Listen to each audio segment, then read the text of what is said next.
अस्सलाम वालेकुम। वीडियो शुरू करने से पहले आप सबसे रिक्वेस्ट है कि अगर आपने अभी तक हमारा चैनल सब्सक्राइब नहीं किया तो पहले चलकर सब्सक्राइब का बटन दबाएं। सारे घर में खामोशी छाई हुई थी, जो 3 माह के बच्चे के रोने की आवाज से टूटी थी। वो अजीब मैकानी अंदाज में चलती हुई बरामदे में आई, बच्चे को पकड़ने के बजाय उसका झूला झुलाने लगी। करीब ही रशीदा बेगम, जो मुंह पर कपड़ा डाले लेटी हुई थीं, बच्चे के रोने की वजह से उठकर बैठ गईं। जबान से कुछ ना कहा, लेकिन आंखें आंसुओं से भरी हुई थीं। वो झूले के पास गईं और बच्चे को गोद में उठाकर चुप करवाने लगीं। वो रशीदा बेगम की तरफ देखे बिना ही चलते हुए अपने कमरे में चली गई। रशीदा बेगम को इस घर में ब्याह कर आए 40 साल हो चुके थे। शादी के 5वें साल में वो बेवा हो गई थीं। शोहर के जाने के बाद बेटा ही कुल कायनात था। शोहर ने अच्छे वक्तों में अपना जाती घर बना लिया था, तो अपनी जिंदगी में छत का आसरा मुयस्सर कर गए थे। उनकी सारी जिंदगी बेटे के गिर्द ही घूमती रहती थी। मेहनत मुशक्कत करके बेटे को पाल पोस कर बड़ा किया, अपना पेट काट कर अच्छी तालीम दिलाई। बेटा भी माँ का फर्मा बरदार था। जो माँ कहती वो हरफ आखिर होता। हर औरत की तरह रशीदा को भी बेटे की शादी का अरमान था, और वो बहुत चाव से भांजी को ब्याह कर लाई हैं। उसके नाज नखरे खुद उठाती थी, किसी काम को हाथ ना लगाने देती, मगर भांजी साहिबा के मिजाज ही ना मिलते थे। शादी के 2 माह बाद ही दोनों में सास बहू वाली चपकलिश शुरू हो गई। शफक को घर के काम काज में कोई दिलचस्पी ना थी। खालिद इसको रोज कहता कि अब तुम घर के काम काज में अम्मा का हाथ बटाया करो, मगर शफक एक कान से सुनकर दूसरे से निकाल देती। उसे काम करना जरा अच्छा ना लगता था। उसे तो बस घूमने फिरने का शौक था। उसका दिल करता वो रोज बाजार जाए और ढेर सारी शॉपिंग करे। उसने सोचा था कि वो शादी के बाद रोज नया जोड़ा पहनकर बाहर घूमने जाया करेगी, नई नई फरमाइशें किया करेगी। लेकिन शादी के बाद सब अरमानों पर पानी फिर गया था। खालिद की मुनासिब सी तनख्वाह थी, जिसमें घर ही चल सकता था। इस तरह की अय्याशियां वो नहीं करवा सकता था। लेकिन ये बात शफक नहीं जानती थी। उसे लगता था कि सास जानबूझकर खर्चे का वावेला करती हैं। उसने अपने शोहर से कहा कि सारी तनख्वाह मेरे हाथ पर लाकर रखा करो, अम्मा को देने की जरूरत नहीं है, सारे घर का खर्चा मैं खुद चलाया करूंगी। इसी बात पर खालिद ने नाराजगी दिखाई और कहा, वो पैसे अम्मा के हाथ पर ही रखेगा, चाहे तुम्हें अच्छा लगे या बुरा। अम्मा बेहतर घर चलाती हैं, तुम्हारे हाथ पर रख दूं तो तुम तो 2 दिन में ही सब पैसे उड़ा दोगी। तुम फजूल खर्च हो। शादी पर सलामी के पैसे भी तुमने शॉपिंग के नाम पर उड़ा दिए थे। वही अगर संभाल के रखे होते तो आज इतनी तंगी ना हुई होती। शादी पर थोड़ा करते करते भी मुझे उधार लेना पड़ा, अब भी वो चुकाना बाकी है। अम्मा ने कमेटी डाली हुई है, इसलिए महीना थोड़ी तंगी में गुजरता है। तुम्हारी लापरवाह तबीयत के बारे में जान गया हूँ, इसलिए घर जैसे चल रहा है चलने दो। खालिद की बातों ने शफक को आग बगोला कर दिया। बजाय खुद को समझाने के उसने सास के खिलाफ महाज खोल लिया। इसलिए माँ अगर कोई काम कहती भी हैं तो शफक अनसुनी कर देती, अपने कमरे में लेटकर सारा दिन फेसबुक चलाती या सहेलियों से बातें करती। उसके दिल में सास के लिए नफरत ही नफरत थी, जो कहीं आने जाने नहीं देती थी कि खर्चा होगा। घर में खाने को कुछ ले आया करो, बेटे से कह देती हैं। असल में ये जलती हैं हम मियाँ बीवी को साथ देखकर।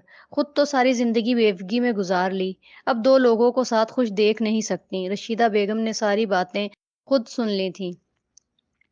वो शफक को बुलाने आई थी, आकर अपने घर वालों से मिल ले, और वो फोन पे किसी से इनकी बुराइयां कर रही थी। शफक बेटा, तुम्हारी अम्मी आई हैं, रशीदा ने डरते हुए कहा, मुबादा वो बिगड़ ही न जाए। वो भांजी के तेज मिजाज को समझ गई थी। ओह, तो आप छुपकर मेरी बातें सुन रही थीं? शफक ने जहरखुंद लहजे में कहा। नहीं बेटा, मैं तो तुम्हारी अम्मी का बताने आई थी, रशीदा बेगम ने ग्लूगीर लहजे में कहा। मगर शफक कुछ सुनने को राजी ही ना थी। मेरी अम्मी आई थी, वो खुद ही मेरे कमरे में आ जाती। आप क्यों आई? वो तनफन करती बाहर चली गई। रशीदा बेगम अफसुर्दा से उसके पीछे हो ली। अगली सुबह नाश्ते पर बेटे का खराब मिजाज कोई और ही कहानी सुना रहा था। पुत्र, कोई बात है? तू नाश्ता क्यों नहीं कर रहा? अम्मा, आप ऐसे काम ही ना किया करें जो मेरा मूड खराब करें। आपको क्या जरूरत थी शफक की चोरी चोरी बातें सुनने की? आप इस पर शक कर रही हैं। नहीं बेटा, ये सच नहीं है, रशीदा बेगम ने कहा। जो सच है वो मैं जानता हूँ, चलता हूँ। بیٹا ناشتہ تو کر لے، رشیدہ نے کہا۔ آفس میں جا کر لوں گا، وہ بڑبڑاتا ہوا چلا گیا۔ رشیدہ ناشتے کے ساتھ بیٹھی رہ گئی۔ گنگنانے کی آواز پر نظر اٹھا کر دیکھا تو سامنے دروازے میں شفق فاتحانہ نظروں سے دیکھ رہی تھی کہ جیت میری ہی ہوئی، اور یوں ہی لڑتے جھگڑتے شفق اور خالد کی شادی کو سال ہو گیا، اور ان کے گھر میں ایک ننھی پری کا اضافہ بھی ہو چکا تھا۔ پھر کرونا کے آنے کی وجہ سے زیادہ تر فیکٹریوں نے اپنے ملازمین کو فارغ کر دیا، ان میں خالد بھی شامل تھا۔ تھوڑی بہت جو جمع پونجی تھی وہ بھی ختم ہو چکی تھی۔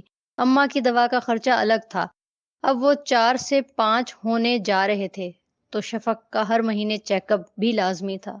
ایسے میں خالد کو مزدوری کرنا پڑ رہی تھی، کرونا کی وجہ سے مزدوری بھی مشکل سے ملتی تھی۔ ان حالات میں نوبت فاقوں تک آ گئی۔ ایک دن شفق نے اماں کے پاس کچھ پیسے دیکھ لیے، تب سے گھر جنگ کا میدان بنا ہوا تھا۔ شروع میں رشیدہ بیگم نے بھانجی کو سمجھانا چاہا، وہ نہ سمجھی، مگر اس کے دل میں خوف بیٹھ گیا تھا کہ شفق ان کے بیٹے کو لے کر الگ ہونا چاہتی ہے۔ وہ اس عمر میں بیٹے کو کھونا نہیں چاہتی تھیں، پھر وہ بھی شفق کے مقابلے پر آ گئیں۔ یوں ہر روز گھر میں جنگ کا میدان تیار ہو جاتا، ساس بہو ایک دوسرے کو مرنے مارنے پر آ جاتی تھیں۔ بیٹا روپے کو ترس گیا تھا۔ ماں ان پیسوں پر سانپ بن کر بیٹھی ہوئی ہے، بیٹے کی ہی کمائی ہے، کیوں نہیں دے دیتی ہیں آپ خالد کو؟ شفق نے کہا۔ وہ خالد کی کمائی کے پیسے نہیں ہیں، پچھلی گلی والی نسرین نے دیے تھے دوا کے واسطے، رشیدہ نے کہا۔ وہ کیوں دینے لگی پیسے تمہیں؟ شفق نے تڑک کر پوچھا۔ اس کے شوہر نے باہر کے ملک سے بھیجے تھے غریبوں کو دینے کے لیے، تو مجھے بھی دے دیے۔ خالد جو آدھی دہاڑی لگا کر گھر آ چکا تھا، اندر کمرے میں لیٹ کر دونوں ساس بہو کی چک چک سن رہا تھا۔ شفق ماننے کو تیار نہ تھی، اور وہ رشیدہ کی بات کو جھوٹ گردان رہی تھی۔ تبھی خالد تنگ آ کر کمرے سے باہر آیا۔ دونوں ہی چپ کر جاؤ، دونوں ڈرامہ لگا کر بیٹھ جاتی ہو۔ گھر بندہ سکون کے لیے آتا ہے، مگر ہمارے گھر میں سکون کہاں؟ کسی دن مر جاؤں گا، تم دونوں کو ہی ٹھنڈ پڑ جائے گی، تیری بیوی کو ٹھنڈ پڑے گی، رشیدہ بیگم نے جلے ہوئے دل سے کہا۔ شفق کیوں پیچھے رہتی؟ مجھے نہیں، تیرے کلیجے میں برف پڑے گی، تو مجھے سکھی نہیں دیکھ سکتی۔ دونوں پھر سے شروع ہو چکی تھیں۔ خالد غصے سے موٹر سائیکل لے کر باہر چلا گیا۔ دونوں کو ہی سمجھانا فضول تھا۔ تھوڑی دیر بعد گلی میں شور کی آواز سن کر دونوں ساس بہو اپنے کمرے سے باہر آئیں، لیکن بولی کچھ نہیں۔ اتنے میں کسی نے دروازے کو زور سے بجایا تھا۔ شفق بھاگ کر دروازے تک گئی۔ جیسے ہی دروازہ کھولا تو سامنے چارپائی پر خالد کو دیکھ کر چیخنے لگی۔ لوگ چارپائی کو صحن میں رکھ کر چلے گئے۔ اماں، بیٹا تمہارا سڑک پار کرتے ہوئے ٹرالر کی زد میں آ کر موقع پر ہی دم توڑ گیا ہے۔ میری پاس ہی دکان ہے، میں خالد کو جانتا ہوں، اور یہ بھی جانتا تھا کہ یہ آپ کا بیٹا ہے۔ اس اجنبی نے پوری بات بتائی اور چلا گیا، مگر رشیدہ بیگم سکتے کی سی کیفیت میں یکٹک خالد کی طرف دیکھ رہی تھیں۔ آج خالد کو دنیا سے گئے 5 ماہ ہو گئے تھے۔ خالد کا بیٹا اس کے دنیا سے جانے کے بعد پیدا ہوا تھا۔ جب خالد زندہ تھا، دونوں کے جھگڑے ہی ختم نہیں ہوتے تھے۔ آج وہ نہیں رہا تو ساس بہو لڑتی جھگڑتی نہیں، کیونکہ جھگڑا کرنے کی وجہ ہی نہیں رہی، تو جھگڑا کیسا؟ سامنے والی پروین نے شفق اور رشیدہ کو ساتھ بیٹھے ہوئے دیکھا تو اپنی بیٹی سے کہا، اب بھی تو دونوں ساتھ ہی رہتی ہیں، راضی برضا خالد کی زندگی میں بھی رہ سکتی تھیں۔ نہ وہ غصے سے باہر جاتا اور نہ حادثہ ہوتا۔ اپنی جگہ دونوں ہی پشیمان تھی۔ اب پچھتائے کیا ہوت جب چڑیاں چگ گئی کھیت۔